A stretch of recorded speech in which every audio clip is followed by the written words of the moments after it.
Hello friends, हमेशा की तरह एक बार फिर से हाजिर हूँ मैं आपके लिए एक बहुत ही बेहतरीन कहानी लेकर। ये कहानी बहुत ही भावनात्मक कहानी है, इसलिए आपसे रिक्वेस्ट है कि कहानी को पूरा ज़रूर देखिएगा। तो चलिए देखते हैं हम आज की कहानी।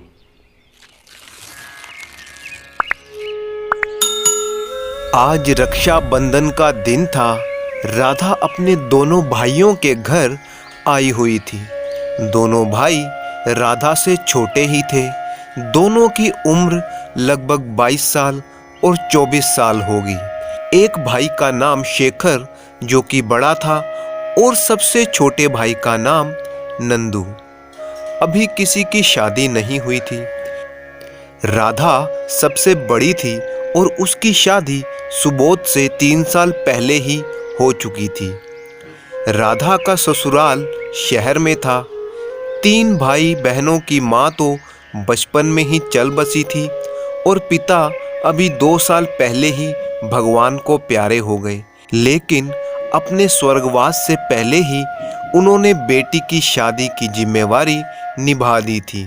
दोनों भाई अपनी बहन से बहुत ही प्यार करते थे और राधा भी उन दोनों पर जान छिड़कती थी।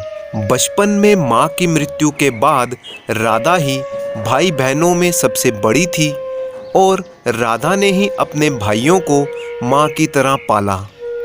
आज वो अपने भाइयों के घर आई थी। पहले छोटे भाई नंदू ने अपनी कलाई आगे बढ़ाई। राधा राखी का धागा अपने भाई की कलाई पर बांध ही रही थी कि नंदू ने राधा के हाथ को गौर से देखते हुए कहा, दीदी तुम्हारी कलाई पर ये जख्म का निशान कैसा है? राधा ने फटाफट धागा बांधते हुए कहा, कुछ नहीं नंदू, बस खाना बनाते वक्त रोटी का सेक लग गया था। फिर नंदू ने राखी बंधवाकर अपनी दीदी के पैर छुए तो वो फिर से बोल उठा, दीदी तुम्हारे पैर का अंगूठा भी कुछ सूजा सा लग रहा है, क्या हुआ ये? राधा ने जैसे झुंझुलाते हुए कहा, ओ मेरे छोटे भाई, तू बस कर, मेरे छोटे मोटे निशान मत देख और फटाफट अपनी जेब ढीली कर, अब तो तू कमाने लगा है। इसके बाद नंदू और राधा दोनों हंसने लगे। अब शेखर ने अपने हाथ पर राखी बंधवाई के पैर छूते हुए कहा, दीदी तुम नंदू को बहला सकती हो पर मुझे नहीं। ये दोनों ही जख्म और तुम्हारा चेहरा साफ बता रहा है कि बात कुछ और ही है। ये कहते हुए शेखर एकटक अपनी दीदी की आंखों में देखने लगा, मानो वो जानने की कोशिश कर रहा था कि राधा के मन में क्या चल रहा है। भाई की बातें सुनते सुनते राधा की आंखों में आंसू तैरने लगे। इससे पहले कि वो आंसू आंखों से बह जाते, राधा ने अपने आप को संभालते हुए कहा, कुछ नहीं शेखर, सब ठीक है। शेखर ने झट से कहा, तो खाओ मेरी कसम, रक्षाबंधन वाले दिन तुम्हें सच बताना ही होगा दीदी।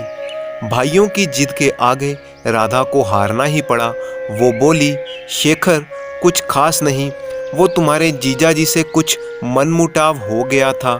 तब नंदू ने तपाक से कहा, तो इसका मतलब ये जख्म जीजा जी ने तुम्हें दिए हैं? चलो मेरे साथ, अभी उनसे हिसाब लेता हूँ। छोटा भाई नंदू कुछ गरम मिजाज का था। तभी शेखर बोला, दीदी तुम हमें पूरी बात बताओ।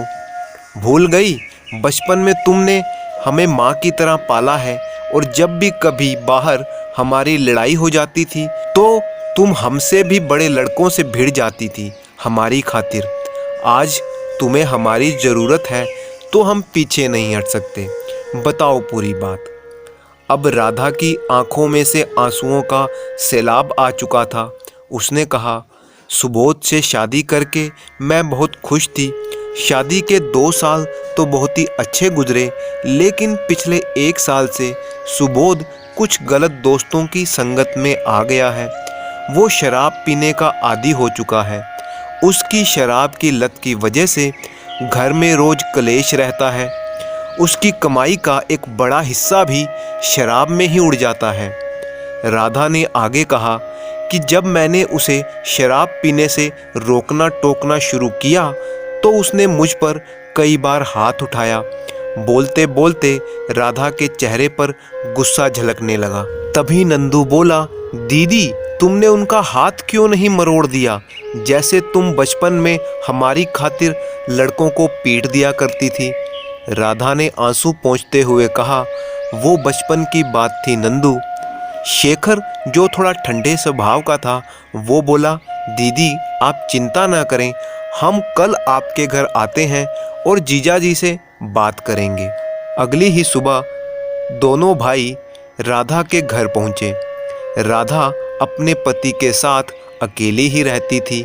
राधा का पति सुबोध घर पर ही था। शेखर ने अपने जीजा सुबोध से पूछा, जीजा जी क्या हो गया जो आपके और दीदी के बीच में इतना मनमुटाव हो गया? आप शराब छोड़ क्यों नहीं देते? इतना सुनते ही सुबोध गुस्से से तमतमा गया और बोला, अच्छा तो भाइयों को लाई हो मुझे धमकाने के लिए? तभी नंदू बोला, ऐसा नहीं है, हम तो बस बात करने आए हैं आपसे कि आप शराब छोड़ दें। सुबोध का गुस्सा 7वें आसमान पर पहुंच गया। उसने कहा कि क्या तुम लोगों ने शराब लगा रखा है? शराबी समझा है क्या मुझे? वैसे भी अपने पैसों की पीता हूँ, तुम्हारे बाप के पैसों की नहीं। ये सुनकर नंदू आपे से बाहर हो गया। उसने सुबोध का कॉलर पकड़ लिया और तब सुबोध ने एक जोरदार तमाचा नंदू के गाल पर जड़ दिया।